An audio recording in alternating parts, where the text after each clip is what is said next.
respectful basis onto God. I'm hoping for some special mercy to come, and I could say something to glorify this great Vaishnava. And he should always be glorified. We should always glorify the Vaishnavas. Someone of the caliber of Bhakti Siddhanta Swami Thakur, the lion like Acharya, the Jagat Guru. He cannot be glorified enough. And a conditioned soul like me cannot glorify. But I'm trying to say something what we heard from the Vaishnavas. Why a lion like Acharya? He has to be a lion like Acharya. In this jungle, this material jungle. What a Vaishnava, And you can tell the Vaishnava by the fruits he produces. These are chariots, like Bhakti Swarup Saranti Maharaj, Bhakti Pramod Puri Maharaj, Param Gurudev, Bhakti Vasat Sridhar Maharaj, great Vaishnavas, Sudha Vaishnavas, God-priya Janas, dear girl companions of Radharani. This is what our line is. Our line is transcendental, nothing to do with this material samskar. But we're coming from this material samskar. But it's transcendental. Why lion? When he roars, when a lion roars, he's not fighting the jackals. All the jackals disappear. So we've got nothing to worry about. If we're sincere and try to become footstep followers of the Acharyas, like Srila Prabhupada, always glorify Prabhupada. Navatam Das Thakur says, to glorify the pure Vaishnavas is more pure than to glorify Krishna, the Supreme Personality Godhead. The Krishna. Because the Vaishnavas, if you want darshan of Krishna, you have to have darshan of the pure Vaishnavas. Why? Because where's Krishna? He's hidden in the pure Vaishnavas' hearts. That's what we have to try to do, to follow this line. So amazing. You know, we're coming some forward in Kali Yuga.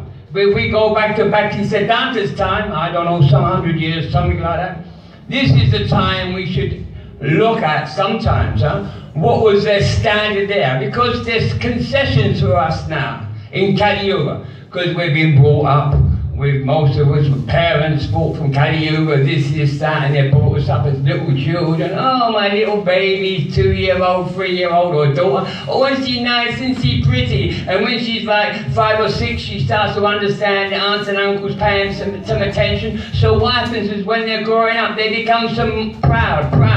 All this pride comes, and in a minute they're 15, 16, and no boys are paying them attention. What happens? Pride comes. So we should think we're very proud. And if we don't think we're very proud, we're the most proud. So we should understand the standard of Bhakti Siddhanta. That area. Because this philosophy, you should hear it, like Gorgon said, this Srimad Bhagavatam doesn't look at no one's face. It's pinching. If the philosophy is pinching, this is very good, because it's pinching. What's it pinching? It's pinching your anarthas. You want your anarthas to go. So we should look at this situation. One time Bhakti Siddhanta's there, and his mother come, and his sister, and he's sitting with a sadhak there. And the sadhak went to get up. He said, "What are you doing?" He said, "You want me to fall down?" So this is some standard then. This is standard then. The ladies, the Vaishnavis, or there wasn't these concessions then, because the lady, she knows her husband's an lion. She's married and she's seeing her husband as lion. There's no now this independence, this liberation. This is complete Maya. A lady is always under the guidance of her father, her husband, or a son, never given independence. This is then, but now we come and we've got so many independence in the lady situation. But we should go back to that situation. Lady always chaste, was chaste, head covered, head covered, no makeup. Why with makeup, we're doing so many things we're trying to attract. This is situation.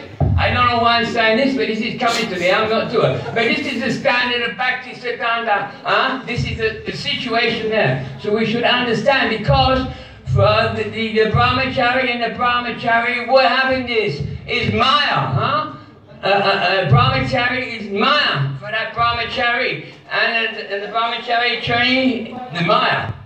So this is their danger. This is this all devouring enemy of lust. So this is one situation of Bhakti Siddhanta. But anyway, I don't want to go back into that path too much about the ladies because I don't want to make too many enemies. But anyway, what Bhakti Siddhanta Prabhupada said, when we've got no protector, the objects around us become our enemies and attack us. The only protector we have is Harikatha, spoken by genuine Vaishnavas. Who are genuine Vaishnavas? Sudha Vaishnavas, Tattvadarshis, seer of the truth. This line. Keep on this line. If we're on this line of Sudha Bhakti, following the path, and we're under Anugatya, under guidance, always under guidance, huh?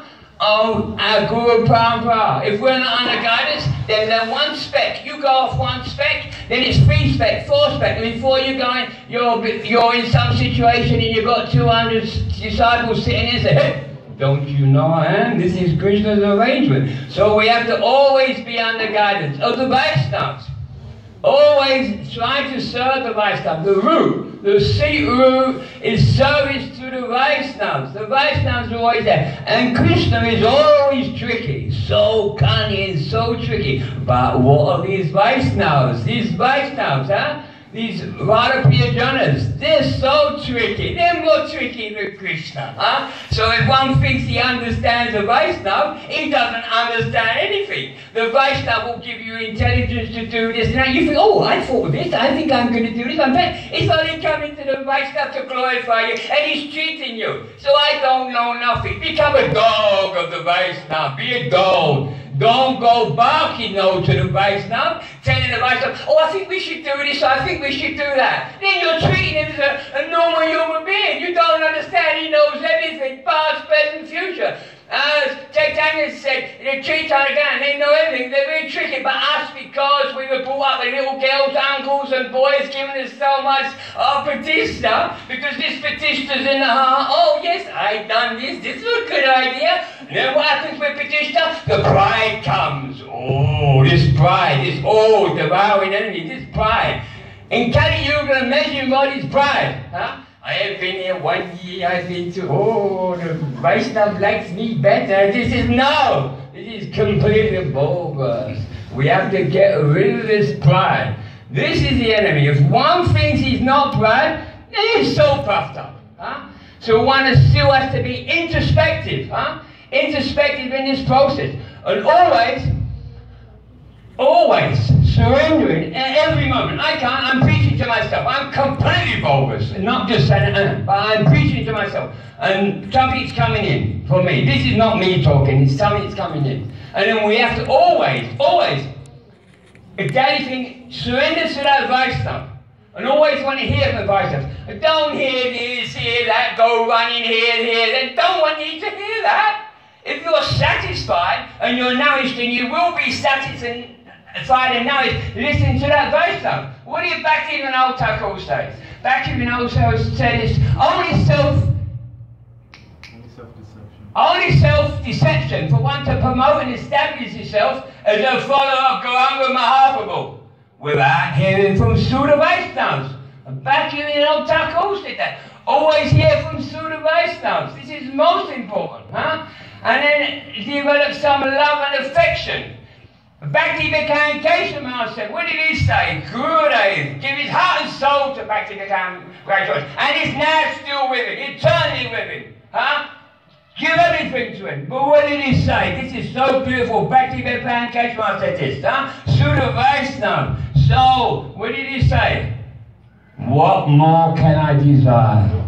If Guru's pleased, Krishna's pleased. Nothing better than that.